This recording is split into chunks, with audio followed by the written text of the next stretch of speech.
আরে দোস্ত তো পেন নেওয়ার কোনো কারণই নাই, ছাড়ে দে একেবারে মনে কর উইকেট ডাউন করে দে, ছাড়ে দে।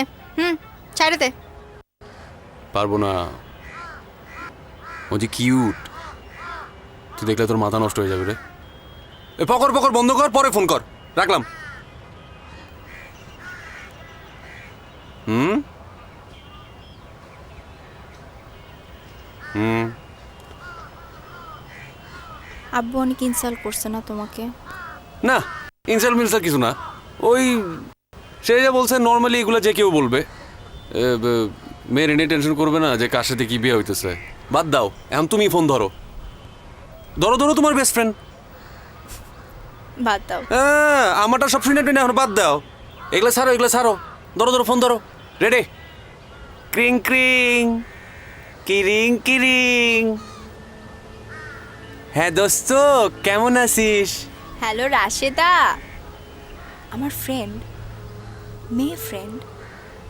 রাশেদা কেমন আছিস দোস্ত? আল্লাহ তিশা, তোর সাথে কতদিন ধরে দেখা নাই, কেমন আছিস? ভালো রে, তুই কেমন আছিস? আসি রে, ভালো আছি। আর বলিস না, ক্লাস টাস নিয়ে টেনশনে। আচ্ছা তোর না বয়ফ্রেন্ড হইছে? হ্যাঁ হইছে আর কি একটা। আচ্ছা কেমনে হইলো বল না। সেটা তো ফোনে বলা যাবে না, সামনাসামনি দেখা হইলে বলবো। সামনাসামনি তুই জীবনও দেখা করবি না, তুই বল। তোর মনে আছে ময়ের বিয়ে হইলো না? ময়ের বিয়ের সময় দেখা হয়েছিল, তো তারপরে একবার দেখা হইলো, দুইবার দেখা হইলো, ওই দেখা হইতে আসলে অ্যাফেয়ার হয়ে গেল। এই তুমি কি আমার সাথে চিটিং করতেছো? ডিটেইল বলো, ডিটেইল। ময়ের বিয়ের সময় আসলে আমাদের দেখা হয়েছিল, আনফরচুনেটলি আমাদেরকে একসাথে মানে সবাই মিলে রাত কাটাতে হয়েছিল। তারপরে আমাদের মধ্যে একটা ডিল হইলো যে আমরা 3 মাস পর দেখা করব।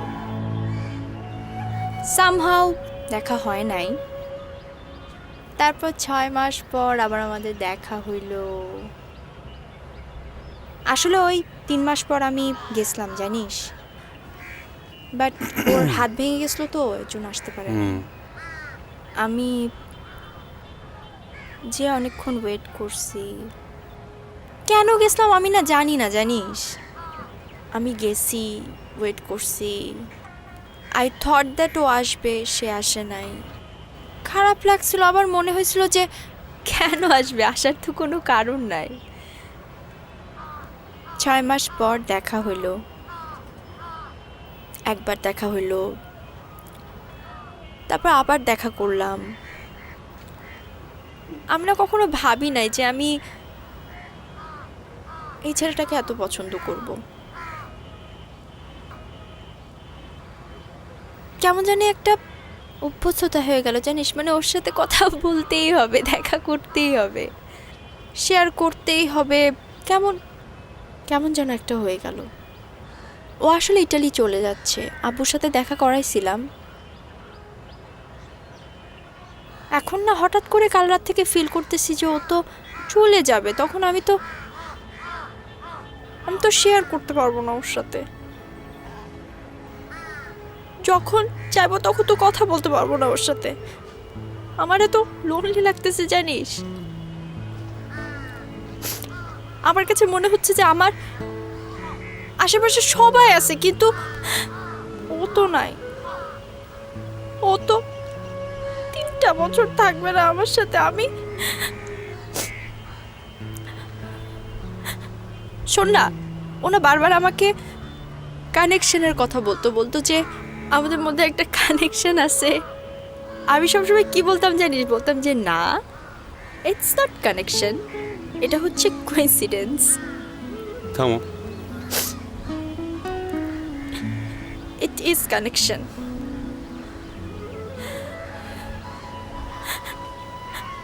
তোমার কি ইটালি যেতেই হবে?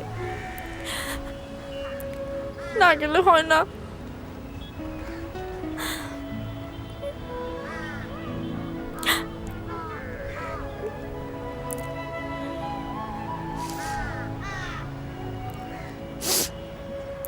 সত্যি করে একটা কথা বলবা?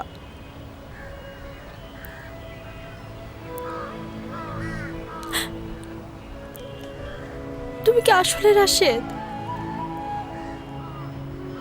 চাপা মারতেছো না তো?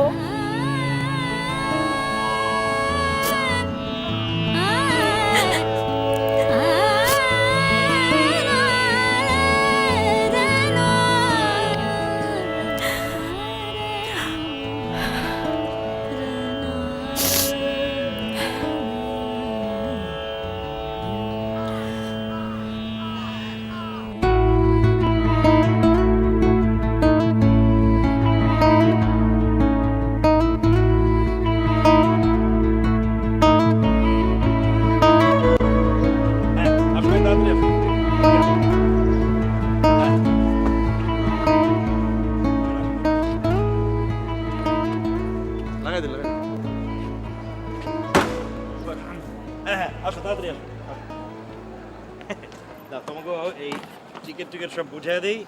টিকিট, পাসপোর্ট, কাগজপত্র যা আছে নাও। এই নাও, তোমার হাতে দিলাম, দুজনেরটাই আছে পাসপোর্ট টিকিট, দেখে নাও, সব বুঝে নাও একেবারে।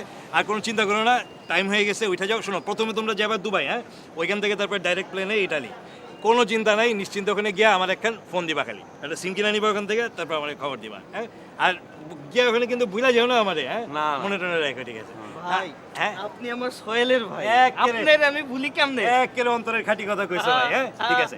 আসো কিন্তু, আমি আসতেছি তোমাদের ওখানে, হ্যাঁ, এই 15 দিনের মধ্যে আমার ভিসাটা লেগে যাবো, লাগলেই আসতেছি। আমাদের উঠতে হবে আরে তোমাদের ওখানে না উঠে কি অন্য কোথাও উঠুম নাকি, হ্যাঁ? আমি ঘরটা ভাড়া নিব তো আমার এখানে উঠবেন একই ও, কথা, আচ্ছা। কিন্তু ইচা মাছের দোস্ত, ইচা মাছের সালুন হ্যাঁ, দিয়ে তুমি কিন্তু আপনার আমি নিজে খাওয়াবো। রান্না করবা তো, হ্যাঁ? আরে ঠিক আছে, রান্না করে খাও। আর একেবারে একটু আমার মনে টনে রাখো আর কি, হ্যাঁ। এই কি আরে থাক থাক থাক থাক, আরে আরে কি করতেছো, আরে আরে চিন্তা নেই, তোমাদের এই যে টাইম হয়ে গেছে, যাও রওনা দাও, রওনা দাও। আপনি চলেন না। হ্যাঁ, আরে আমার ভিতরে যাও, আরো ক্লায়েন্ট বসে আছে কত, আরো কত ভাই আছে তোমার মতো, হ্যাঁ, যাও যাও, যাও। আর দেরি করে লাভ নেই, রওনা দাও, রওনা দাও। ভালো মতো যাও, হ্যাঁ, আচ্ছা ঠিক আছে, দেখা হবে না। খোদা হাফেজ। আর শোনো শোনো, ওই গিয়া আমার একটু খবর দিও ওখানে গিয়া কিন্তু, হ্যাঁ।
হ্যালো, কে তিশা বলছেন?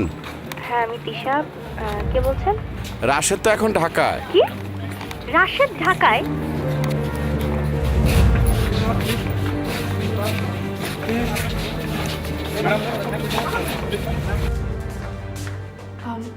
সোহেল ভাই, হ্যাঁ আমি সোহেল। রাশেদ আমি আপনাকে ফোন করেছিলাম। রাশেদ তো ধরেন সকালবেলা আসছে, হ্যাঁ, সে কারোর সাথে কথাবার্তা বলতেছে না, মানে কেমন জানি বোঝানোর চেষ্টা করতেছি, কথা বলে না, খাবার দাবার দিচ্ছি খাচ্ছে না, মানে কোথায়? এই রুমে প্লিজ একটু যান না, দেখেন না কি অবস্থা।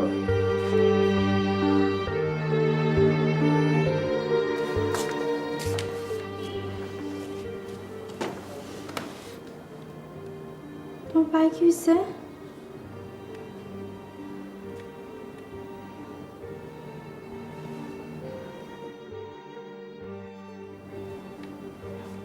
আচ্ছা, তো রিপোর্টার কেন? আমার সাথে কথা বলবো না?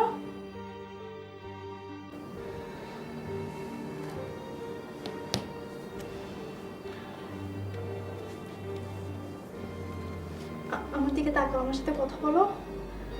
আমাকে বলবা না কিছু? আমি কি চলে যাব? আমি গেলাম না, চলে যাচ্ছি।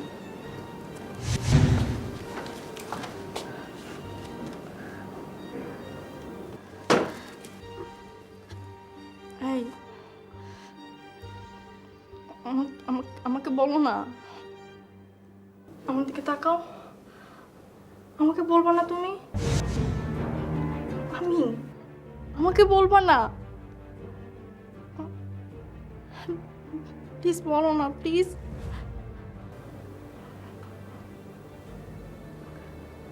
বলো, হ্যাঁ বলো।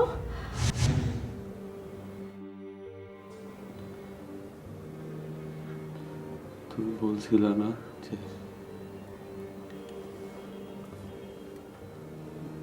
মৃত্যুর 1 মিনিট আগে কিরকম ফিল হয়, এটা ভাইবা তোমার অনেক ভয় লাগে।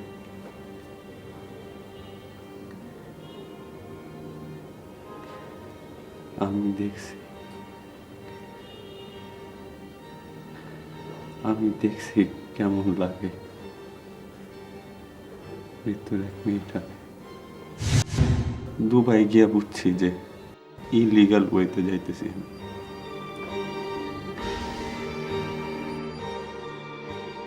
সবাই যে একটা ভ্যানে তুলে দিছে,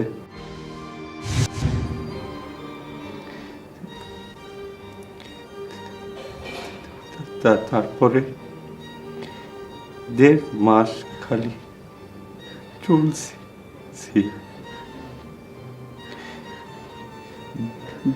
দিন কখন, রাত কখন, খালি অন্ধকার।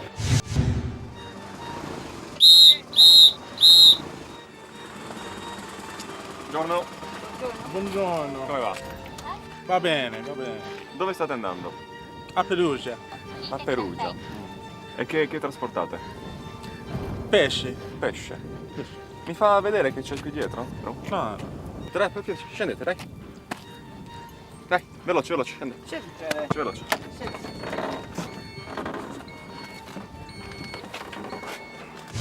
আমাদের সাথে অনেকে ছিল, টিকে নাই।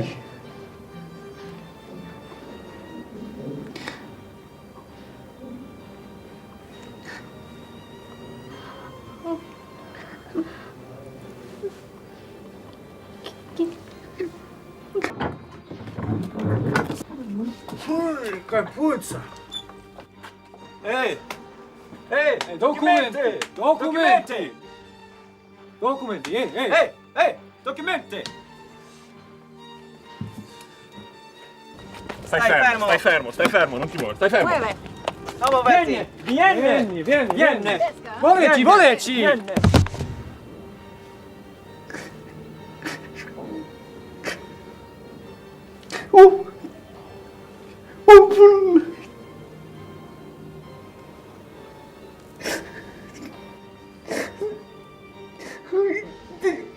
আমি দেখছি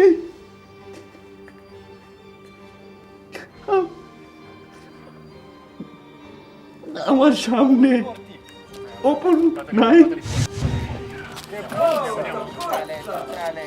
Veloce.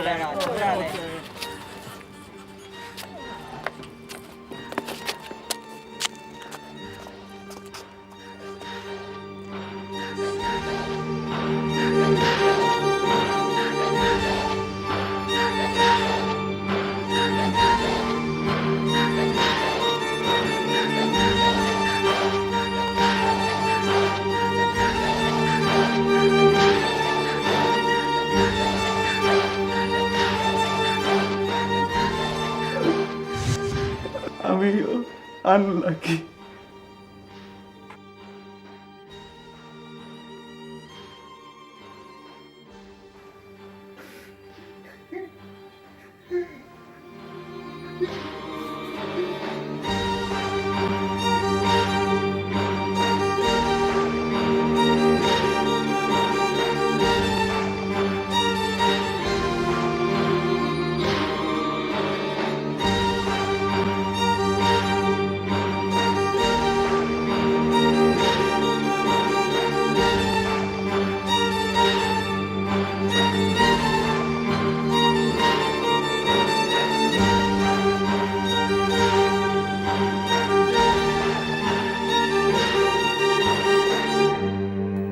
করে 2000 বাংলাদেশি বিভিন্ন চাকরি নিয়ে বিদেশে পাড়ি জমাচ্ছেন। পৃথিবীর বিভিন্ন দেশে যে বাংলাদেশিরা আছেন তাদের পাঠানো অর্থ দেশের অর্থনীতিকে করছে সমৃদ্ধ এবং তাদের নিজেদের ভাগ্য উন্নয়নে গুরুত্বপূর্ণ ভূমিকা রাখছে। 2009 সালে সরকারি চ্যানেলে প্রবাসীদের পাঠানো রেমিটেন্সের পরিমাণ ছিল 75,000 কোটি টাকা। প্রবাসী এই ভাই বোনেরা বাংলাদেশের গর্ব, কিন্তু অনেকেই প্রতারক দালালদের খপ্পরে পড়ে অবৈধ পথে বিদেশে যাওয়ার চেষ্টা করেন। অবৈধ পথে যাওয়ার পরিণতি যে কতটা করুণ ও ভয়াবহ তা তো জানলেন। রাশেদ ভাগ্যক্রমে বেঁচে ফিরতে পারলেও ফিরতে পারেনি তার বন্ধু অপু। মর্মান্তিক মৃত্যু তাকে ফিরতে দেয়নি। অপুর মতো ফেরা হয় না অনেকেরই। একবার ভাবুন, জীবনই যদি না বাঁচে তবে কিভাবে হবে স্বপ্নপূরণ? আপনার একটু সচেতনতাই আপনাকে বৈধ পথে নিরাপদে বিদেশে পৌঁছে দিতে সহায়তা করতে পারে। আপনার পছন্দমতো কোনো ট্রেডে প্রশিক্ষণ নিয়ে দক্ষ শ্রমিক হয়ে বিদেশে যান, আর এভাবেই আপনার বৈধ অভিবাসনের মাধ্যমে পাঠানো টাকায় উন্নয়ন হতে পারে দেশের, আপনার নিজের ও পরিবারের। শাহনাজ পারভীন, সিটিভি, ঢাকা।